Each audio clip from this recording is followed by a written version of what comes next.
आपको ये चेहरा याद है कि नहीं? जी हाँ, ये वही सचिव जी हैं पंचायत सीरीज़ के।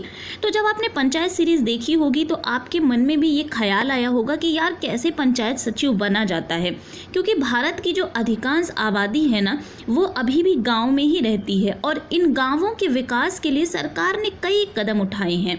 गाँवों में इन विकास कार्यों को करने के लिए ही गाँव में एक सचिव की नियुक्ति की जाती है और इन ग्राम सचिवों को ही गाँव के विकास के लिए उत्तरदायी भी माना जाता है।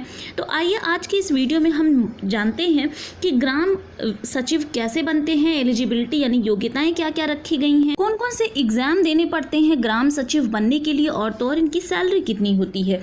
तो वीडियो को एंड तक जरूर देखिएगा। वीडियो पसंद आएगी तो लाइक और शेयर करिएगा और हाँ, सबसे ज़रूरी बात, चैनल पर अगर आप नए हैं तो चैनल को सब्सक्राइब कर लीजिएगा। सबसे पहले हम बात करते हैं कि ग्राम सचिव यानी कि विलेज सेक्रेटरी कहते किसे हैं।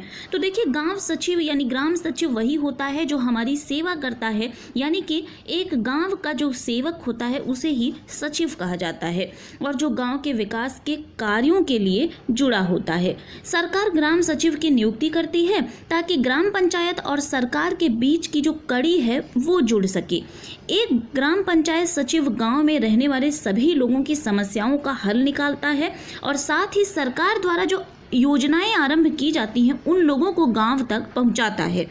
एक ग्राम सचिव गांवों के लिए जो है बहुत ही ज़्यादा महत्व रखता है। यही होता है ग्राम सचिव का मतलब। अब सवाल ये उठता है कि ग्राम सचिव बने कैसे। तो सभी ग्राम पंचायतों में ग्रामीण विकास विभाग द्वारा सरकारी नियमों के अनुसार एक वैकेंसी निकाली जाती है जो कि सचिव के लिए होती है।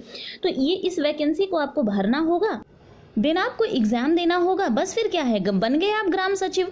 लेकिन ग्राम सचिव बनने के लिए जो एलिजिबिलिटी क्राइटेरिया रखी गई है वो ये है कि आपको 10+2 उत्तीर्ण होना पड़ेगा और इसके साथ ही साथ मान्यता प्राप्त विश्वविद्यालय से आपका ग्रेजुएशन भी कंप्लीट होना ज़रूरी है।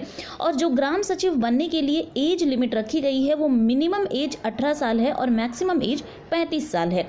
और यदि किसी व्यक्ति में ये सभी योग्यताएं पाई जाती हैं तो वो डेफिनेटली ग्राम सचिव का फॉर्म जो है वो फिल कर सकता है। अब भाई, हमने फॉर्म तो भर दिया, लेकिन इसमें पूछा क्या क्या जाएगा, एग्जाम पैटर्न इसका क्या होगा। तो अगर आप ग्राम सचिव की परीक्षा देना चाहते हैं तो इसमें आपको 2 पेपर देखने को मिलते हैं। फर्स्ट पेपर में 100 क्वेश्चन पूछे जाते हैं जिसके लिए 100 मार्क्स भी तय किए गए हैं और टाइम जो होता है वो 2 घंटे का आपको मिलेगा। और सेकेंड पेपर भी 100 क्वेश्चन का होगा, 100 मार्क्स का होगा, इसमें भी आपको टाइम 2 घंटे का मिलेगा। तो इन दोनों पेपरों को अलग अलग विषयों से जुड़े प्रश्न इसमें पूछे जाते हैं जिन्हें आपको सॉल्व करना होता है। इसमें आता है आपका Hindi, English, mathematics, general intelligence और रीजनिंग।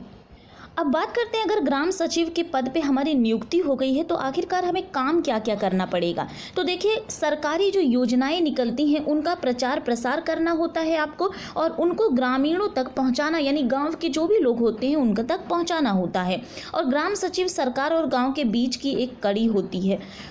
गांव में हो रहे लिपिकीय कार्य यानी कि धन का भी हिसाब किताब ग्राम सचिव को रखना पड़ता है। इसके साथ ही साथ ग्राम सचिव जो होता है वो गांव का विकास भी कराने के लिए उत्तरदायी माना जाता है। और अब लास्ट में बात करते हैं कि ग्राम पंचायत सचिव की सैलरी कितनी होती है। तो ग्राम पंचायत के पद पर नियुक्त एक व्यक्ति की जो सैलरी होती है वो ठीक ठाक सैलरी होती है, यानी कि इतनी ठीक ठाक होती है कि वो अपने परिवार को ठीक तरीके से चला सकता है। यानी कि इनका जो पर मंथ की जो सैलरी है वो 35,000 से लेकर 40,000 रुपए होती है, जो कि अपने आप में बहुत अच्छी चीज़ है। यानी अगर आप गांव के हैं तो आप गांव में रह भी सकते हैं और गांव में रहकर आप काम भी गांव के लिए कर सकते हैं और इसके साथ ही साथ आपको सैलरी भी अच्छी खासी मिलने वाली है। तो अगर आप भी गांव में रहने वाले हैं तो आपके अंदर ये योग्यताएं हैं तो आप डेफिनेटली ग्राम पंचायत सचिव का ये फॉर्म ज़रूर फिल करिएगा।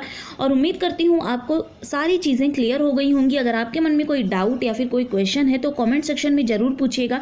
और हाँ, वीडियो पसंद आई होगी तो वीडियो को लाइक और शेयर कर लीजिएगा और अगर आप चैनल पर नए हैं तो चैनल को सब्सक्राइब कर लीजिएगा, बेल आइकन को प्रेस कर लीजिएगा ताकि ऐसे ही वीडियोज़ की लेटेस्ट नोटिफिकेशन आपको मिलती रहे। मिलते हैं।